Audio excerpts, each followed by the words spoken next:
Hello everyone. आज हम बात करेंगे अनुनाद के बारे में, यानी कि रेजोनेंस के बारे में। तो जब किसी यौगिक के समस्त गुणों को किसी एक संरचना द्वारा समझाना संभव न हो, अर्थात जैसे बेंजीन का एग्जाम्पल लें तो बेंजीन की ये दो संरचनाएं हैं। यदि मैं इनमें से एक ही संरचना को सही मानूं तो इस संरचना की मदद से हम बेंजीन के सभी गुणों को नहीं समझा सकते। इसलिए एक से अधिक संरचनाएं बनती हैं बेंजीन की, और जो वास्तविक संरचना है बेंजीन की वो इन सभी अनुनादी संरचनाओं का अनुनादी संकर होती है, रेजोनेंस हाइब्रिड होती है। तो जब किसी यौगिक के समस्त गुणों को किसी एक संरचना द्वारा समझाना संभव न हो तो उसकी एक से अधिक संरचनाएं बनाई जाती हैं। उन सभी संरचनाओं द्वारा मिलकर यौगिक के सभी गुणों को समझाया जा सकता है। और जो यौगिक की वास्तविक संरचना है वो इन सब संरचनाओं का अनुनादी संकर होती है। इस घटना को हम अनुनाद या फिर मीजोमेरिक प्रभाव कहते हैं। इसी का नाम अनुनाद है, यानी रेजोनेंस है। इसीलिए हम इस घटना को आर, रेजोनेंस मतलब आर से स्टार्ट होता है तो आर से भी प्रदर्शित करते हैं, और इसी का नाम मीजोमेरिक प्रभाव है तो हम इसको एम से भी प्रदर्शित कर सकते हैं। तो आर या एम किसी से भी हम प्रदर्शित कर सकते हैं। आइए इसको थोड़ा और डिटेल में समझने की कोशिश करते हैं। जैसे कि यदि बेंजीन की केवल यही एक संरचना सही होती तो बेंजीन में 3 कार्बन कार्बन एकल बंध सिंगल बॉन्ड होने चाहिए थे और 3 डबल बॉन्ड होने चाहिए थे, यानी कि 3 carbon carbon bond length 1.39 angstrom होनी चाहिए, 1.33 एंगस्ट्रॉम होनी चाहिए थी डबल बॉन्ड वाली। इनकी लंबाई इतनी होनी चाहिए थी और 3 बंध लंबाइयाँ 1.54 होनी चाहिए थी। लेकिन असल में ऐसा नहीं है।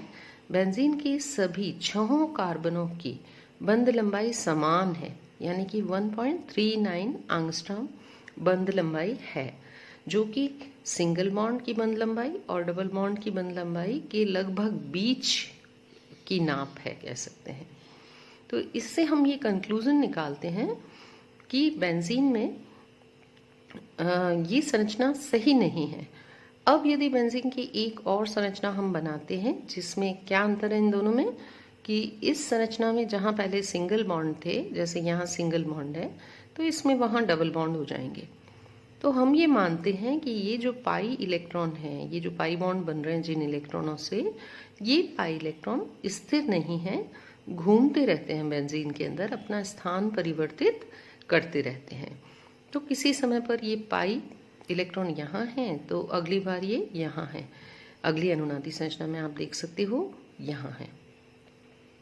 इसलिए हम इन पाई इलेक्ट्रॉनों को ये डॉट डॉट डॉट से प्रदर्शित करते हैं। तो ये घटना कहलाती है अनुनाद। ये यौगिक के अतिरिक्त स्थायित्व के लिए जिम्मेदार होती है। इस अनुनाद के कुछ नियम हैं, कुछ सिद्धांत हैं, जिनको हम 1 बाय 1 डिस्कस करने वाले हैं। तो अनुनाद के मुख्य सिद्धांत कुछ इस प्रकार है। पहला सिद्धांत ये है कि अनुनाद की जो घटना है उसमें केवल पाई इलेक्ट्रॉन या अयुग्मित इलेक्ट्रॉन ही भाग लेते हैं। यहाँ पर सिग्मा इलेक्ट्रॉन अनुनाद में भाग नहीं लेते हैं। तो ये जो पाई इलेक्ट्रॉन है, जैसे कि मान लीजिए मैंने यहाँ पे एक एग्जाम्पल दिया है, साइक्लोप्रोपाइनिल कैटायन बनाया है। तो साइक्लोप्रोपाइनिल कैटायन में हम देखते हैं कि ये संरचना है।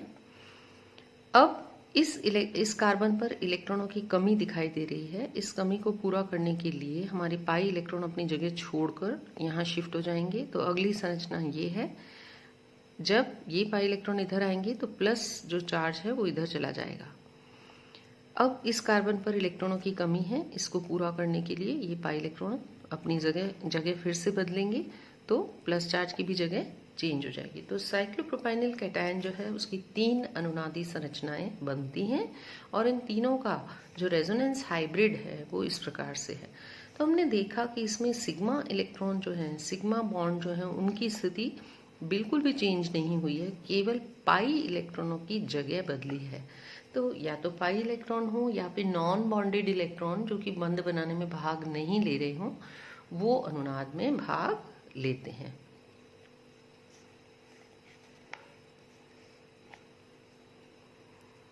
दूसरी जो अवधारणा है वो है सभी अनुनादी संरचनाओं में युग्मित इलेक्ट्रॉनों की संख्या समान होती है। अनुनाद में कोई भी बॉन्ड न तो टूटता है ना बनता है, यहाँ केवल बंध का स्थान परिवर्तित होता रहता है। जैसा कि हमने ऊपर एक एग्जाम्पल में देखा कि पाई बंध जो है वो अपना स्थान बदल रहा है, न तो बॉन्ड टूट रहा है न कोई नया बॉन्ड बन रहा है।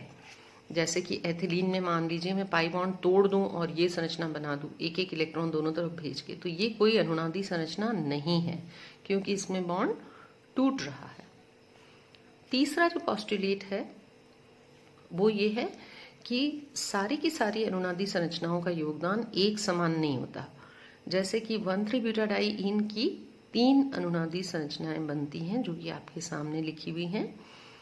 पहली जो है वो अध्रुवीय है, इसमें कोई भी माइनस या प्लस चार्ज दिखाई नहीं दे रहा है। और दूसरी में हम देखते हैं कि ये पाई इलेक्ट्रॉन इधर शिफ्ट हो गए तो इधर माइनस चार्ज आ गया, इधर प्लस चार्ज आ गया, तो ये एक ध्रुवीय संरचना है। और तीसरी भी ध्रुवीय संरचना है। तो ये पोस्टुलेट है, ये अवधारणा है कि जो अध्रुवीय संरचनाएं होती हैं वो ज़्यादा स्थायी होती हैं और जो ध्रुवीय संरचनाएं होती हैं वो कम स्थायी होती हैं। अगला जो पोस्टुलेट है वो है कि जितनी भी संरचनाएं बनी उन सभी संरचनाओं में सबसे ज़्यादा स्थायी जो है वो अनुनादी संकर है, यानी कि रेजोनेंस हाइब्रिड, जो कि उन सभी संरचनाओं से मिलकर बना है। जैसे कि ऊपर देखें तो 3 तो बनी अनुनादी संरचनाएं और चौथा है रेजोनेंस हाइब्रिड। तो साइक्लोप्रोपाइनिल कैटायन में सबसे ज़्यादा योगदान इस संरचना का है, इनसे भी ज़्यादा।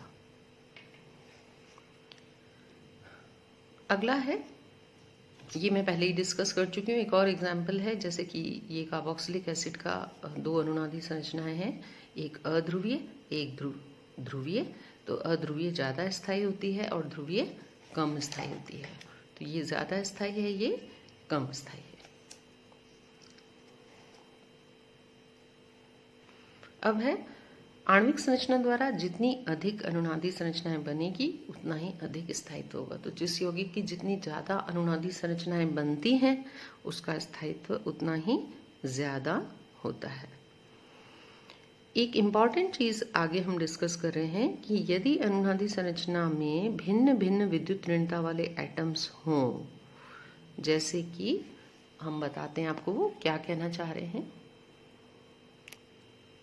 ये है कार्बोनिल समूह और इसकी अनुनादी संरचनाएं, कीटोन बनाया है जिसकी अनुनादी संरचनाएं। तो यहाँ हम देख रहे हैं कि पाई बॉन्ड जो है वो कार्बन और ऑक्सीजन के बीच में है। दोनों की विद्युत ऋणता अलग अलग होती है। ऑक्सीजन की बहुत ज़्यादा होती है विद्युत ऋणता कार्बन की अपेक्षा। तो एक संरचना में तो पाई इलेक्ट्रॉन हमने बनाए हैं, इधर की तरफ जा रहे हैं, इसलिए इस पर माइनस चार्ज और इस पर प्लस चार्ज। और दूसरी संरचना में हम कह रहे हैं कि पाई इलेक्ट्रॉन इस तरफ जा रहे हैं, कार्बन पे माइनस चार्ज और ऑक्सीजन पे प्लस चार्ज। तो अब ये डिस्कस करने वाली बात है कि इन तीनों संरचनाओं में सबसे ज़्यादा योगदान किस संरचना का है। यहाँ पर मोस्ट इम्पॉर्टेंटली हमको देखना है विद्युत ऋणता किसकी ज़्यादा है। तो ऑक्सीजन की विद्युत ऋणता हम जानते हैं कि सबसे ज़्यादा है, यानी कि ऑक्सीजन इलेक्ट्रॉनों को अपनी ओर आकर्षित अधिक करेगा और इस पर माइनस चार्ज होगा तो ज़्यादा स्थायी संरचना बनेगी। अब इन तीनों संरचनाओं में देखिए ऑक्सीजन पर माइनस चार्ज केवल यहाँ है, तो इसका मतलब इन तीनों संरचनाओं में सबसे ज़्यादा स्थायी संरचना ये है। तो हमारा पोस्टुलेट क्या हुआ कि जब भिन्न भिन्न विद्युत ऋणता वाले 2 एटम्स के बीच में 2 एटम्स वाले कंपाउंड में अनुनादी संरचनाएं बनती हैं तो वो संरचना ज़्यादा स्थायी होती है जिसमें अधिक विद्युत ऋणता वाले एटम पर माइनस चार्ज होता है। इसके बाद अनुनादी संरचनाओं जिसमें संगत परमाणुओं पर समान आवेश हो, जैसे कि ये संरचना है, यहाँ पे 2 कीटो समूह हैं तो समान आवेश है ऑक्सीजन ऑक्सीजन पर और कार्बन पर भी समान आवेश है। तो इस संरचना की ऊर्जा बहुत ज़्यादा होगी। इस संरचना की ऊर्जा ज़्यादा है, इसका मतलब ये सबसे कम स्थायी संरचना है और इसका अनुनाद में योगदान सबसे कम होगा। अगला और लास्ट पोस्टुलेट है, अनुनाद में पी कक्षकों के अतिव्यापन के लिए, ओवरलैपिंग के लिए समतलीय संरचना होनी चाहिए और संयुग्मन होना चाहिए। ये बहुत ज़्यादा इम्पॉर्टेंट चीज़ है कि अनुनाद वहीं संभव है जहाँ संयुग्मन होता है, जैसे कि double bond single bond, double bond single bond, इस प्रकार का संयुग्मन भी हो सकता है, और डबल बॉन्ड सिंगल बॉन्ड फिर अयुग्मित इलेक्ट्रॉन, इस प्रकार का संयुग्मन भी हो सकता है। तो अनुनाद होने के लिए संयुग्मन होना चाहिए और अनुनाद होने के लिए प्लेनर स्ट्रक्चर, समतलीय संरचना होनी जरूरी है। तो ये थे सारे पोस्टुलेट्स। अब हम आपको बताते हैं कि अनुनाद कितनी प्रकार का होता है। प्रेरणिक प्रभाव की तरह अनुनाद भी दो प्रकार का ही होता है। जैसे हमने प्रेरणिक प्रभाव इंडक्टिव इफेक्ट में देखा था, -I इफेक्ट और +I इफेक्ट, ठीक वैसे ही यहाँ पर -R effect and +R effect. तो चाहे -R बोलो चाहे -M, एक ही बात है, और चाहे +R बोलो या +M, एक ही बात है। आइए इनका अंतर समझ लेते हैं हम। तो जब हम -R प्रभाव की बात कर रहे हैं तो उसका मतलब ये हुआ कि यदि यौगिक के अंदर डबल बॉन्ड के साथ संयुग्मन में यानी कि कॉन्जुगेशन में इस प्रकार के समूह हो, जैसे नाइट्रो है, जैसे कार्बोनिल है, जैसे साइनाइड है, साइनाइड में यहाँ पे ट्रिपल बॉन्ड होना चाहिए, ये ट्रिपल बॉन्ड।